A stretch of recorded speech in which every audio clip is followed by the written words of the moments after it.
मेरा नाम अंजलि है और मैं गरीब घराने से ताल्लुक़ रखती थी। मेरी मम्मी दूसरों के घरों में काम करके मुझे पाल रही थी क्योंकि मेरे पापा ज़िंदा होते हुए भी हमारे लिए मर चुके थे और यह हादसा मेरी पैदाइश के बाद पेश आया जिसने मम्मी और मेरी ज़िंदगी को बिल्कुल बदल के रख दिया। मैं सोचती हूँ आखिर ऐसा हमारे साथ ही क्यों हुआ कि सारी ज़िंदगी हम दोनों माँ बेटी ने एक सज़ा की तरह काटी और जब वक्त बदला तो फिर जो हुआ वह सोचकर आज भी रूह कांप उठती है। मुझे अच्छी तरह वो दिन याद है जब चाची ने मुझे और मम्मी को धक्के देकर अपने घर से निकाल दिया था। मम्मी उस दिन कितना रोई थी। उसने चाचा और चाची के सामने कितने हाथ जोड़े, पैरवी की, लेकिन उन दोनों पर जरा सा असर नहीं हुआ। बल्कि मेरे चाचा अपनी बीवी को रोकने की बजाय वहां से चले गए थे और फिर जब चाची ने हमें घर से निकालकर दरवाजा अंदर से बंद कर लिया तो मम्मी कितनी देर मुझे वहां लेकर बैठी रही थी, मगर जालिमों ने दरवाजा खोला, न ही मम्मी की फरियाद सुनी। आखिर मायूस होकर मम्मी ने मुझे गोद में उठाया और वहां से चले जाने के लिए उठ गई। भगवान भला करे मौसी मंजरी का, अगर वह उस वक्त मम्मी को अपने घर में पनाह न देती तो न जाने हमारा क्या होता। मैं उस वक्त सिर्फ 1 साल की थी। मुझे तो पता भी नहीं था कि मेरी माँ पर क्या गुजर रही है। मैंने तो जब होश संभाला अपने आप को मम्मी के साथ एक कमरे में रहते हुए पाया था। वो कमरा ही हमारी कुल कायनात थी जो मंजरी मौसी ने तरस खा के मुझे और मम्मी को रहने के लिए दिया था। आखिर उनके साथ हमारा रिश्ता ही क्या था। उसके बावजूद वो मुश्किल वक्त में हमारे काम आई थी और जिनसे हमारे खून के रिश्ते थे उन्होंने तो आंखें फेर ली थी। कुछ साल बाद मैं मोहल्ले के छोटे से स्कूल में पढ़ने के लिए जाने लगी थी। मुझे अच्छी तरह याद है कि मेरे यूनिफॉर्म, शूज और किताबें भी मंजरी मौसी की पोती की होती थी जो मुझसे एक क्लास आगे थी और घर में भी पहनने के लिए मुझे उसी के पुराने कपड़े मिलते थे। लेकिन उसके बावजूद वो मेरी दोस्त नहीं थी क्योंकि वो तो मुझसे बात करना भी पसंद नहीं करती थी। हम दोनों एक ही स्कूल में पढ़ते थे, मगर मैं स्कूल अकेले जाती थी और वो अकेली जाया करती थी। उसकी मम्मी ने उसे मना किया था मुझसे दोस्ती करने के लिए क्योंकि मैं एक ऐसी औरत की बेटी थी जो दूसरों के घरों में काम करके मुझे पाल रही थी। हालांकि किसी के घर में काम करना कोई जुर्म या गुनाह नहीं, लेकिन हमारा समाज ऐसे गरीब लोगों की न तो इज्जत करता है और ना ही उन्हें कोई मकाम देता है। हालांकि वह भी बाकी सबके जैसे इंसान होते हैं जिनकी हजार ज़रूरत है और कुछ ख्वाहिशें भी होती हैं। हम भी उन्हीं में से एक थे, मगर हमारी ज़रूरतें ही पूरी नहीं होती थी। ख्वाहिश के लिए तो गुंजाइश ही नहीं थी। दूसरों की उतरन पर जीने वाले लोग किसी की नज़र में कोई अहमियत नहीं रखते। इस बात का अंदाज़ा मुझसे ज़्यादा और किसको हो सकता था। वो तो मेरी मम्मी की हिम्मत थी कि ये सब के बावजूद मुझे पाल रही थी और पढ़ा भी रही थी। ऐसे ही में हमें मंजरी मौसी के घर रहते हुए काफ़ी साल गुजर गए थे। मैं तकरीबन 11 साल की हो गई थी जब मंजरी मौसी का देहांत हो गया तो उनकी बहू ने मम्मी से साफ साफ कह दिया कि अपना इंतजाम कहीं और कर लो, हम सब तुम्हारा बोझ नहीं उठा सकते। यह बात मम्मी के दिल पर लगी थी, मगर वह कुछ कह ना सकती थी। मम्मी ने बगले की बेगम साहिबा से बात की, वो उनके सर्वेंट क्वार्टर में रहने की जगह दे तो बेगम साहिबा ने मम्मी से कुल वक्त की काम का बात किया और उसी शर्त पर हम दोनों माँ बेटी को अपने कमरे के सर्वेंट क्वार्टर में रहने की जगह दे दी। वहां पर और भी 3 सर्वेंट क्वार्टर बने हुए थे जिनमें 2 और 3 कमरे भी थे। बेगम साहिबा के चौकीदार, माली और बावर्ची अपनी अपनी फैमिली के साथ उन क्वार्टर में रहते थे, जबकि हमारा क्वार्टर सिर्फ एक कमरे का ही था। लेकिन हम दोनों माँ बेटी के लिए इतना भी बहुत था कि हमें रहने के लिए छत और ठिकाना मिल गया था। जब हम बेगम साहिबा के क्वार्टर में शिफ्ट हुए थे उस वक्त मैं 12 साल की हो चुकी थी और जिन सवालों के जवाब मुझे उससे पहले कभी नहीं मिले थे, अब मम्मी ने एक दिन मुझे अपने पास बिठाकर मेरे सवालों का एक एक जवाब दे दिया।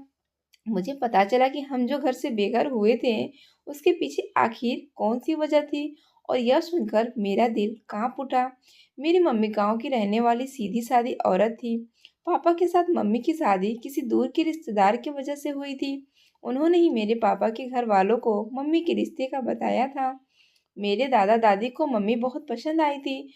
वो अपने बेटे के लिए ऐसी ही बीवी चाहते थे जो अच्छी बहू भी बन सके और घर भी संभाले। यही सोचकर उन्होंने पापा की शादी मम्मी के साथ कर दी। लेकिन मेरे पापा कुछ अजीब से मिजाज के आदमी थे। बहुत अक्कड़ और जिद्दी किस्म के इंसान थे। जिस बात पर अड़ जाते वो करके ही दम लेते थे और गुस्से के भी बहुत तेज थे। इसलिए दादा और दादी चाहते थे कि पापा की जिंदगी में कोई ऐसी औरत आए जो अपनी नरम और ठंडी तबीयत से ऐसे पति के साथ गुजारा कर ले जो दिमाग का गर्म और जबान का तेज था। मेरे मम्मी ने पापा के साथ गुजारा करने की कोशिश भी बहुत की। जब तक सास ससुर जिंदा रहे तब तक पापा कुछ काबू में थे। लेकिन जैसे ही एक के बाद दादी और दादा का देहांत हो गया तो पापा को अपनी मनमर्जी करने का मौका मिल गया। पापा और मम्मी दादा दादी के साथ जिस घर में रहते थे वहीं पर चाचा और चाची भी रहते थे। चाचा की शादी पापा के साथ ही हुई थी। उनकी बीवी शहर की तेज तरार औरत थी। वो भी सास ससुर के जीते जी कुछ दब के रही। उसके बाद चाची ने भी अपने खूब रंग दिखाए क्योंकि वो अच्छी तरह जानती थी कि उनका जेठ तो अपनी बीवी को किसी काबिल नहीं समझता, कोई अहमियत नहीं देता। इसलिए चाची को मौका मिल गया। वो मम्मी से सारे घर का काम भी लेती थी और जब दिल चाहता मम्मी की बातें भी सुना देती थी।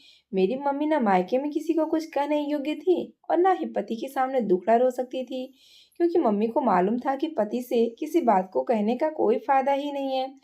इसलिए वो चुपचाप सारे काम भी संभालती थी और घर वालों के बुरे रवैये भी बर्दाश्त करती रही। जब मम्मी पापा की शादी को पूरे 3 साल पूरे हो गए और उनकी यहाँ औलाद नहीं हुई तो इस बात पर भी मम्मी का जीना हराम कर दिया, क्योंकि वो खुद 3 साल में चाची के 2 बच्चे हो चुके थे और दोनों बेटे ही थे। मेरे पापा को बेटे बड़े पसंद है और वो चाहते थे कि उनके यहाँ भी सिर्फ और सिर्फ बेटा ही पैदा हो।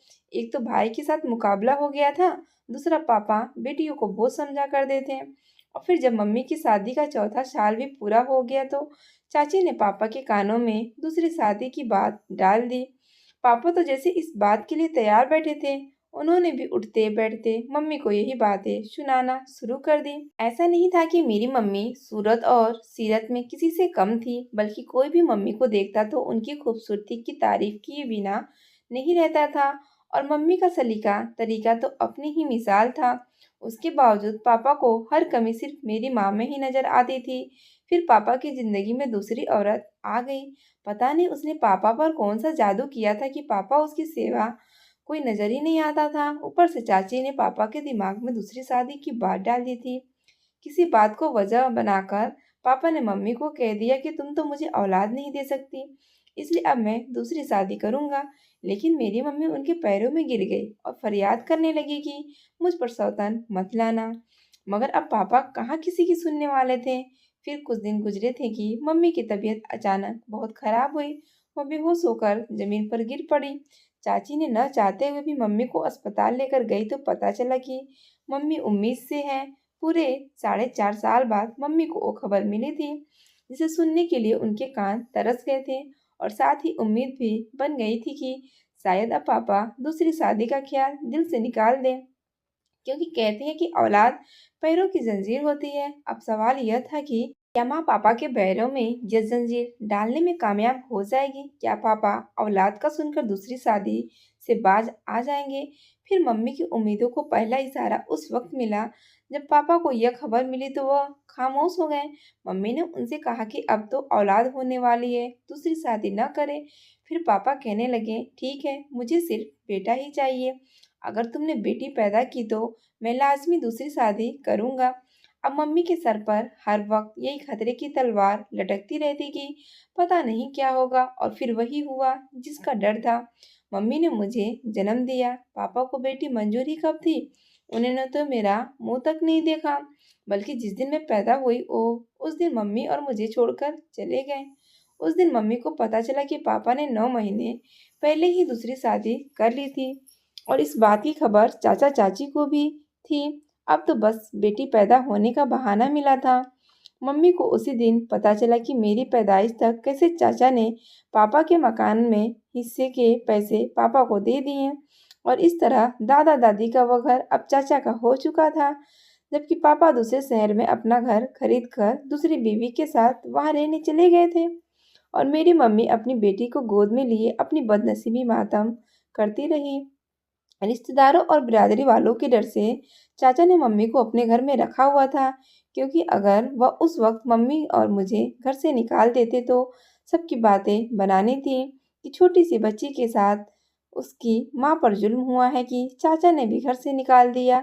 बस इसी वजह से चाचा और चाची हमें अपने घर में बर्दाश्त कर रहे थे। मेरी पैदाइश के कुछ दिन बाद ही मेरी चाची ने मेरी मम्मी को घर के कामों में लगा दिया। अब तो वो खुद हिलकर पानी तक नहीं पीती थी। मेरी अम्मा ही सुबह से रात तक घर के सारे काम करती, यहाँ तक कि चाची के बच्चों को भी मम्मी ही संभालती थी। घर के कामों और जिम्मेदारियों में मम्मी को अपनी बेटी के लिए तो वक्त ही नहीं मिलता था। बस जब मैं रोती तब अम्मा मुझे उठाती और दूध पिलाकर दोबारा से कामों में लग जाती। मेरे नाना नानी का देहांत हो चुका था और मम्मी के मायके में सिर्फ मामा और उसकी बीवी ही थे। और सच कहते हैं कि जब बेटी के माँ बाप न रहें तो उसका मायका भी खत्म हो जाता है। मेरे मामा को मेरी पैदाइश की खबर भी मिली थी और मम्मी की बर्बादी की भी। उसके बावजूद मामा ने मम्मी की खबर तक नहीं ली। फिर ऐसे हालात में मेरी मम्मी और अपने भाई के दर पर कैसे जाती, और कोई मम्मी का ठिकाना भी नहीं था, इसलिए चुपचाप देवर देवरानी के घर में नौकरों की तरह काम करके वहां रहने पर मजबूर थी। मगर मेरी चाची के लिए यह बात भी नाकाबिले बर्दाश्त थी। आखिरकार जब एक साल मुश्किल से गुजरा तो चाची ने बिना वजह ही मम्मी को घर से निकाल दिया। मम्मी रोती धोती गली में बैठी रही, फिर उठकर चल पड़ी। अपनी गली से बाहर निकल के मेन रोड पर आ गई थी कि मंजरी मौसी ने देख लिया। वह दो गली छोड़कर उसी मोहल्ले में रहती थी और उनकी दोस्ती मेरी दादी के साथ बहुत ज्यादा थी। इसी वजह से मेरी मम्मी को अच्छी तरह जानती थी। मम्मी को यूं सड़क पर रोता धोता हुआ देखकर उन्होंने वजह पूछी तो मम्मी ने सारी बात उन्हें बता दी। पहले तो मम्मी को लेकर वापस चाचा के घर पर गई। दरवाजा बजाया तो चाची दरवाजे पर आई। मंजरी मौसी ने चाची से कहा कि कुछ तो भगवान का खौफ करो, 1 साल की बच्ची है, उसकी माँ को तुमने घर से निकाल दिया। चाची ने मौसी से खूब बदतमीजी की और कहा कि हमारे घर के मामले में किसी को भी बोलने की कोई जरूरत नहीं है। साथ ही मम्मी का बैग मौसी के हाथ में थमा दिया, जिसने मेरी और मम्मी के चंद जोड़े कपड़े रखे हुए थे। मौसी बैग उठाकर मेरी मम्मी को साथ लिए अपने घर पर चली गई। हालांकि उनके घर में उनका बेटा और बहू अपने बच्चों के साथ रहते थे। टूटे दरवाजे के साथ छोटा सा एक कमरा था। मौसी ने वही कमरा मम्मी को दे दिया। इस तरह मम्मी वहां पर रहने लगी। मगर मौसी की बहू को भी मम्मी का वहां रहना पसंद नहीं था, क्योंकि मेरी मम्मी जवान और खूबसूरत थी। दूसरी वजह यह भी थी कि कौन किसी के बच्चों को मुफ्त में पालता है। फिर मेरी मम्मी ने कुछ महीनों बाद मौसी से कहकर अपने लिए काम का बंदोबस्त करवाया। मम्मी पढ़ी लिखी नहीं थी, न ही उन्हें कोई काम आता था जब वो घर में बैठकर कर सकती, इसलिए उन्होंने 2-3 कोठियों में काम करना शुरू कर दिया। इस बात पर तो मौसी की बहू ने और ज्यादा मुंह बनाया, यहाँ तक कि वो अपने बच्चों को मेरे साथ खेलने भी नहीं देती थी। मम्मी जिन कोठियों में काम करती थी वहीं से कुछ न कुछ खाने पीने को मिल जाता तो मम्मी घर पर ले आती थी। मुझे भी वही खिला देती और खुद भी खाती थी और अपनी तनख्वाह में से पैसे मौसी की बहू को दिया करती थी। लेकिन वो फिर भी मोहल्ले वालों से यही कहती थी कि हमने माँ बेटी को मुफ्त में रखा हुआ है, जबकि ऐसा नहीं था। और मंजरी मौसी अपनी बहू के सामने बेबस थी, क्योंकि उनके कहने पर बेटी और बहू ने मुझे और मम्मी को अपने घर में जगह तो दे दी, मगर इससे ज्यादा कुछ करने को तैयार नहीं थे। वहीं पर मैं 12 साल की हुई, लेकिन जब मैंने होश संभाला था, हालांकि बहू का रवैया नाकाबिले बर्दाश्त था, उसके बावजूद हमें बर्दाश्त करना पड़ता था। और जब मंजरी मौसी का देहांत हो गया तो मम्मी मुझे लेकर बंगले के सर्वेंट क्वार्टर में शिफ्ट हो गई। वहां जाने के बाद कम से कम कोई गालियां देने वाला और बातें सुनाने वाला तो कोई नहीं था, इसलिए मैं तो वहां जाकर बहुत खुश थी। सर्वेंट क्वार्टर में रहने वाले नौकरों के बच्चे स्कूल में पढ़ते थे। मम्मी मेरा एडमिशन भी वहीं करवा दिया था। इस तरह मेरी पढ़ाई जारी रही, वहीं पर काम करती रही और मैं पढ़ती रही। मम्मी कभी भी मुझे अपने साथ घर के कामों में नहीं लगाया था, क्योंकि वह चाहती थी कि मैं पढ़ लिख कर इस काबिल हो जाऊं कि किसी की मोहताज न रहूं और मुझे मम्मी की तरह दूसरों के घरों में काम न करना पड़े। मैं भी मम्मी की ख्वाहिश को पूरा करने के लिए बहुत मेहनत कर रही थी। और फिर जब मैंने इंटर पास कर लिया तो आसपास के अच्छे स्कूलों में जॉब के लिए अप्लाई करना शुरू कर दिया। मेरे इंग्लिश और मैथ बहुत अच्छा था, इसलिए मुझे उम्मीद थी कि मुझे नौकरी भी मिल जाएगी। और ऐसा ही हुआ, मुझे एक अच्छे स्कूल में इंग्लिश की टीचर की हैसियत से जॉब मिल गई। हालांकि मेरी पढ़ाई इतनी ज़्यादा नहीं थी जितना बड़ा और अच्छा वो स्कूल, मगर इंग्लिश अच्छी होने की वजह से मैं वहाँ पर टीचर लग गई थी। साथ साथ मैंने प्राइवेट पढ़ाई जारी रखी। उस स्कूल में मेरी तनख्वाह बहुत अच्छी थी, इसलिए मैंने दूसरे इलाके में किराए पर घर लेकर मम्मी के साथ वहाँ रहना शुरू कर दिया। मम्मी तो इस बात के लिए मानती नहीं थी, मगर मेरी जिद पर उन्होंने मेरी बात मान ली और हम किराए के घर में रहने लगे। साथ मैंने घर में रहते हुए शाम के वक्त बच्चों को ट्यूशन पढ़ानी शुरू कर दी। इस तरह गुजारा कुछ बेहतर तरीके से होने लगे। मैं जिस स्कूल में जॉब करती थी वहीं पर एक मेल टीचर थे जो साइंस पढ़ाते थे। उनका नाम करण था। उम्र में मुझसे कुछ बड़े थे, बहुत सुलझे हुए और अच्छे इंसान लगते थे। हर वक्त दूसरों की मदद करने को तैयार रहते और उनका व्यवहार भी बहुत अच्छा था। वो टीचर के इंचार्ज भी थे, इसलिए किसी न किसी काम या मसले की सूरत में मुझे भी उनके पास जाना पड़ता था। ऐसे ही आहिस्ता आहिस्ता मेरी उनसे बातचीत बढ़ गई। मैंने महसूस किया कि वह मुझ में कुछ दिलचस्पी लेते थे। अक्सर मेरे बारे में पूछते रहते और कभी किसी वजह से मैं स्कूल की छुट्टी कर लेती तो दूसरे दिन लाजमी मेरी हालचाल पूछने मेरे पास आते थे। हमें साथ काम करते हुए तकरीबन 1 साल हो चुका था। इस दिनों में मेरी उनके साथ अच्छी जान पहचान हो गई थी। मैं तो समझती थी कि वह शादीशुदा होंगे, मगर उनकी अभी तक शादी नहीं हुई थी।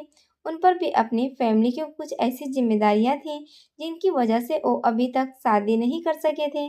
दरअसल उनके पापा नहीं थे और वो 3 बहनों के इकलौते भाई थे, और बड़े होने की वजह से पहले उन्होंने अपने तीनों बहनों को पढ़ाया, लिखाया और उनकी शादियां की, और अब अपनी माँ के साथ अकेले ही अपने घर में रहते थे। उनकी अम्मा फालिज की मरीज थी, जिन्हें संभालने के लिए एक नर्स 24 घंटे उनके घर में रहा करती थी। सर करण स्कूल के बाद स्कूल की ही एकेडमी में भी पढ़ाया करते थे और फिर उसके बाद अपने प्राइवेट ट्यूशन भी दिया करते थे। इस तरह वो रात के 10 बजे फ्री होकर अपने घर जाते थे। एक दिन उन्होंने मुझसे मेरे बारे में बात की तो मेरे पापा के बारे में पूछ रहे थे और घर के बारे में मुझसे पूछ रहे थे। मुझे समझ नहीं आ रही थी कि वो मेरे बारे में क्यों इतना जानना चाह रहे थे। मैंने उनसे पूछा तो कहने लगे कि वह मुझे पसंद करने लगे हैं और इसीलिए मेरे बारे में जानकारी ले रहे हैं ताकि मेरी माँ से रिश्ता मांग सकें। ये सुनकर मैं खामोश हो गई। मैं उन्हें क्या बताती। हाँ, ये सच था कि मेरे दिल में भी उनके लिए कुछ ऐसे ही जज्बात थे, और आज उनके मुँह से सुनकर मुझे भी अच्छा लग रहा था।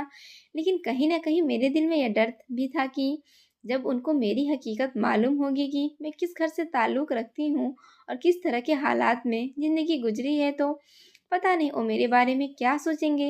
लेकिन जिस रिश्ते में बंधने के लिए वो मुझसे बात कर रहे थे, उस रिश्ते में तो कुछ भी छुपाना जुल्म का दर्जा रखता है। कम से कम मेरी तो यही सोच थी।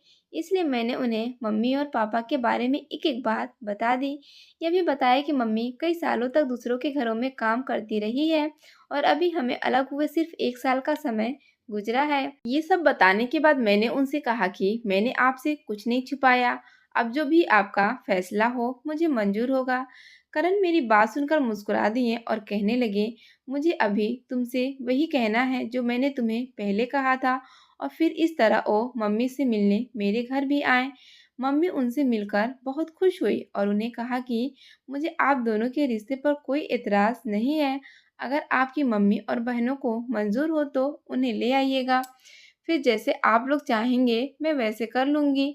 फिर करण ने अपनी बहनों का रिश्ता लेकर मेरे घर भेजा और बाकायदा तौर पर हम दोनों का रिश्ता तय हो गया। कुछ दिन बाद शादी की तारीख भी रखनी थी, लेकिन करण की मम्मी की तबीयत ज़्यादा खराब हो गई तो शादी जल्दी में करनी पड़ी। सादगी के साथ मेरा और करण का शादी हो गया और मैं दुल्हन बनकर उनके घर चली गई। उनका घर बड़ा मुनासिब सा था, ना बहुत छोटा और ना बहुत बड़ा, बल्कि मुझे तो बहुत अच्छा लगा था। उनकी मम्मी काफ़ी बीमार थी। तीनों बहनें बहुत अच्छी थीं। कुछ दिन वो तीनों वहीं हमारे साथ रहने के बाद अपने अपने घरों में चली गईं। मेरी सास की देखभाल के लिए नर्स अभी भी वहीं रहती थी, लेकिन अब मैं खुद भी अपनी सास की सेवा करने लग गई थी। हालांकि शादी के बाद मैं अपनी नौकरी जारी रखना चाहती थी ताकि अपनी मम्मी को सपोर्ट करती रहूं, मगर सास की बीमारी की वजह से यह मुमकिन न हो सका। करण हर महीने मेरी मम्मी को कुछ कुछ रकम दे आते थे, जिससे वक्त गुजर बसर कर ली थी। फिर शादी के 2 महीने बाद ही मेरी सास का देहांत हो गया तो करण ने अपनी बहनों से बात की कि वो मेरी मम्मी को अपने साथ रखना चाहते हैं, क्योंकि उनका कोई बेटा नहीं है और वो अकेली किराए के घर में रहती हैं। इस बात पर करण की तीनों बहनों ने बात पर सहमति जताई। इस तरह मम्मी को मैं अपने घर में ले गई। मैं खुश और इत्मीनान थी कि अब माँ अकेली नहीं रहती बल्कि मेरे साथ रह रही थी। थोड़े दिनों में ही मैंने नोट किया कि करण और मम्मी आपस में बहुत घुल मिल गए थे। जैसे माँ बेटे का रिश्ता होता है, बिल्कुल वैसे ही मम्मी करण का बहुत ख्याल रखती थी, उसकी पसंद का खाना बनाती और करण मेरी माँ को अपनी माँ की तरह समझने लगा था। मुझे ऐसे ही लगता कि जैसे करण की मम्मी के जाने के बाद उन्होंने मेरी मम्मी में अपनी माँ को ढूंढ लिया था। इस वजह से मैं और ज़्यादा इत्मीनान हो गई। मेरी ननदें भी जब मायके में आती तो मम्मी उनका भी बिल्कुल ऐसे ही ख्याल रखती थी जैसे बेटियों का रखा जाता है। इसलिए वो लोग भी मम्मी से बहुत खुश थी। कभी भी किसी के रवैये से मुझे ऐसा महसूस नहीं हुआ था कि उनमें मेरी मम्मी के यहाँ रहने पर किसी किस्म का कोई एतराज़ है। जिंदगी बड़ी सुकून में गुजर रही थी। ऐसे लगने लगा था कि जैसे जो वक्त हमने गुजारा था अब उसका उजाला हो रहा था। न तो हमें खाने के लिए घर से बाहर जाना पड़ता था और न ही किसी की बातें सुननी पड़ती थी, बल्कि मैं और मम्मी बड़ी इज्जत के साथ घर की चार दीवारी में रह रहे थे। फिर मैंने भी करण और मम्मी से इजाज़त लेकर दोबारा से अपनी जॉब शुरू कर दी। करण को मेरी जॉब करने पर कोई एतराज़ नहीं था। मैं घर में कुछ काम शाम को निपटा लेती थी और दिन के वक्त मम्मी खाना वगैरह बना लिया करती थी। इसी वजह से मुझे भी कोई दिक्कत नहीं आया। एक दिन मैं और करण स्कूल में थे कि अचानक से करण के सर में दर्द हुआ और दर्द बढ़ता जा रहा था, तो वो हाफ डे लेकर घर चले गए। मुझे उनकी फिक्र हो रही थी, लेकिन यह भी तसल्ली थी कि मम्मी घर में मौजूद हैं तो उन्हें देख लेंगी। और फिर जब मैं छुट्टी के बाद घर पहुंची तो मुझे यह देखकर खुशी हुई कि करण कमरे में सुकून से सो रहे थे। मम्मी ने बताया कि मैंने उनके सिर में तेल लगाकर मालिश कर दी है और फिर वो दवा खा के सो गए हैं। मेरे जाने के काफ़ी देर बाद करण जागे थे और अब उनकी तबीयत बिल्कुल ठीक थी। उसके बाद कभी कभी करण मम्मी से बालों में तेल लगवा लिया करते थे। कुछ दिन बाद जब मैं स्कूल से वापस आई तो मम्मी कुछ परेशान सी लग रही थी। मुझे लगा कि शायद उनकी तबीयत ठीक नहीं है, इसलिए मैंने उन्हें खाना खाने के बाद आराम करने को कहा। लेकिन जब वो शाम को अपने कमरे से बाहर निकली तो उनकी परेशानी में कोई कमी नहीं रही थी।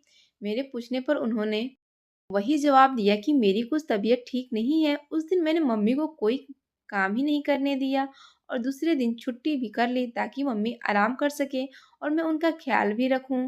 करण भी मम्मी के लिए जूस वगैरह लेकर आए और हमने उन्हें डॉक्टर के पास जाने का भी कहा, मगर मम्मी ने यह कहकर मना कर दिया कि खुद ही ठीक हो जाएंगी तबीयत। लेकिन उस दिन के बाद से मम्मी को मैंने परेशान ही देखा था। वो अक्सर सोच में डूबी रहती, मेरे बुलाने पर एकदम से चौंक जाती थी। मुझे समझ नहीं आ रहा था कि मम्मी ऐसे क्यों हो गई हैं, वरना इससे पहले तो सब कुछ बिल्कुल नॉर्मल था। करण ने भी मम्मी को बहलाने की और उनसे पूछने की बहुत कोशिश की, लेकिन मम्मी का एक ही जवाब होता था कि मेरी तबीयत कुछ ठीक नहीं। लेकिन जब भी उन्हें डॉक्टर के पास चलने का कहती तो वह बहाने बना देती थी। मम्मी को मैं जब भी इस तरह परेशान और गुमसुम देखती तो बहुत परेशान हो जाती थी। मैंने करण से कहा कि वो मम्मी से बात करने की कोशिश करें, तो उन्होंने भी मुझे वही जवाब दिया कि मैंने कई मर्तबा माँ से पूछा है, मगर वो अपनी तबीयत का कहकर मुझे भी खामोश करा देती हैं। मुझे समझ नहीं आ रहा था कि आखिर ऐसी क्या बात है जो माँ मुझसे छुपा रही थी। लेकिन मुझे यकीन था कि कुछ तो है, वरना इतना परेशान तो मैंने मम्मी को कभी भी नहीं देखा था। फिर मैंने इरादा किया कि मैं हर हाल में मम्मी की परेशानी की वजह जानकर रहूंगी। मैंने कुछ दिन के लिए स्कूल से छुट्टी ले ली, सारा वक्त माँ के साथ गुजार सकूं। अब मैं पूरा पूरा दिन घर में रहती और मम्मी की आसपास ही रहती थी, और खुद को अकेला महसूस न करे। मैंने तकरीबन एक हफ्ता स्कूल से छुट्टियां की। इस दौरान कोई भी ऐसी बात सामने नहीं आई जो मम्मी को परेशान कर रही थी, क्योंकि न तो वो कहीं आती जाती थी और न ही किसी से फ़ोन पर उनका बातचीत था। घर में लैंडलाइन के अलावा माँ के पास कोई भी फ़ोन नहीं था। मम्मी को तो इस पर कॉल मिलाना भी नहीं आता था और मम्मी की तबीयत भी ठीक लगती थी। फिर एक दिन जीत करके मैं उन्हें डॉक्टर के पास ले गई तो डॉक्टर ने बताया कि उनका ब्लड प्रेशर काफ़ी हाई था। उसके बाद मैंने उनका ब्लड प्रेशर रेगुलर घर में चेकअप करना शुरू कर दिया, जो कि हाई ही रहता था। हालांकि वो दवाइयाँ भी खाती थी। अब मुझे यकीन हो गया था कि कोई ना कोई ऐसी बात जरूर है जो मम्मी मुझसे छुपा रही थी।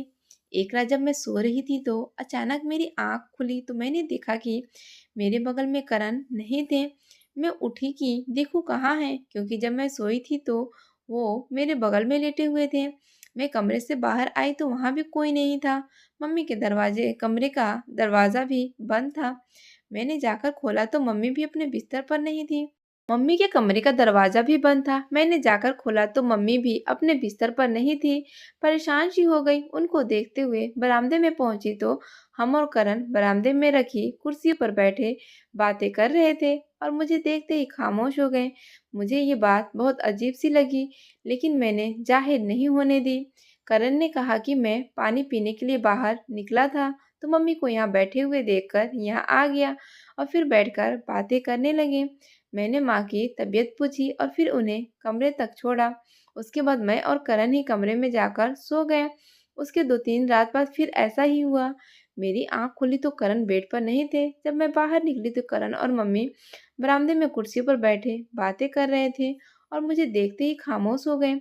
अब मेरे दिल में कुछ अजीब सी शक आ रहे थे कि ऐसी क्या बात है, या वो मुझसे कुछ छुपा रहे हैं या फिर क्या है उन दोनों के बीच में कुछ ऐसा था जो सोचते ही मुझे झुरझुरी सी आ गई।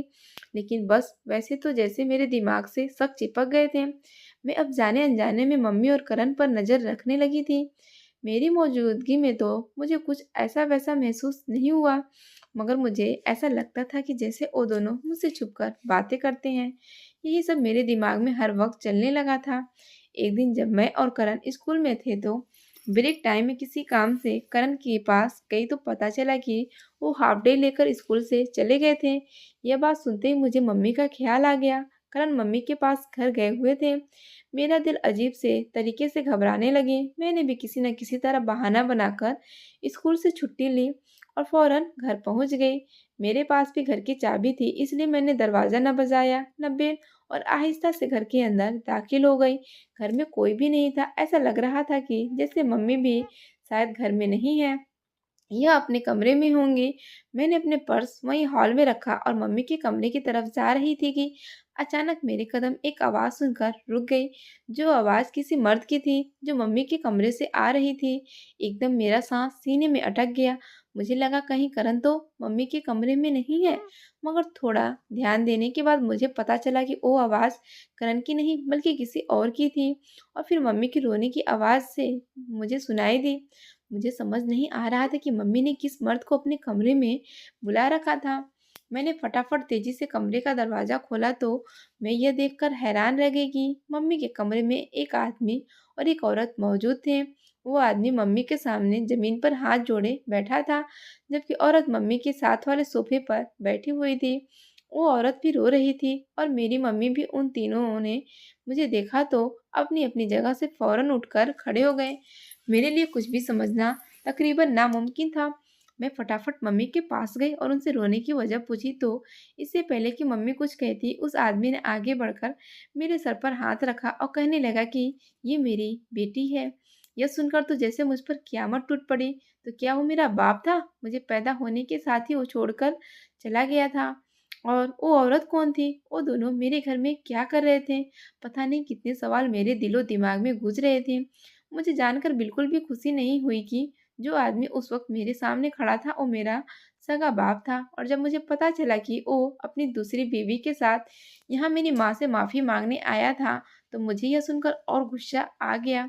दोनों के यहाँ कभी औलाद ही नहीं हुई थी और उन दोनों को यह लगता था कि मेरी मम्मी की बद्दुआ उन्हें लगी। अगर मम्मी ने उन्हें माफ़ नहीं किया तो शायद उन्हें मरने के बाद भी परलोक में उनकी आत्मा को शांति नहीं मिलेगी। इसी वजह से वो माँ बेटी से माफ़ी मांगने चले आए थे। मुझे पता चला कि काफ़ी दिन से मेरे पापा और सौतेली माँ का बातचीत मेरी मम्मी से हो चुका था। इसी वजह से वह बहुत परेशान रहने लगी थी। मम्मी नहीं चाहती थी कि मुझे किसी बात का पता चले और मैं अपनी हंसती बसती ज़िंदगी में परेशान हो जाऊँ। इसलिए वो मुझसे ये सब छुपाती रहीं। उन्होंने यह बात करण को बताई थी और मैं न जाने क्या कुछ सोचती रही। मैंने अपने बाप और सौतेली माँ को फ़ौरन अपने घर से जाने का कहा और यह भी साफ कह दिया कि आज के बाद अगर मेरी माँ से बातचीत करने की भी कोशिश की तो मुझसे बुरा कोई नहीं होगा। दोनों खामोशी के साथ वहाँ से चले गए। मम्मी मेरे गले लगकर रोने लगी। मैं उन्हें तसल्ली दी और दिलासा दिया। थोड़ी देर में करण भी मम्मी को समझा रहे थे और मैं उन दोनों को देखकर सोच रही थी कि माँ और बेटे का रिश्ता कितना अजीब होता है और रिश्ते सिर्फ खून के नहीं बल्कि एहसास के भी होते हैं। कम से कम मेरे नज़दीक एहसास के रिश्ते ज़्यादा अहम थे। कहानी अच्छी लगी है तो इस वीडियो को लाइक कीजिए और इस तरह की अच्छी कहानियाँ सुनने के लिए हमारे चैनल को सब्सक्राइब कीजिए।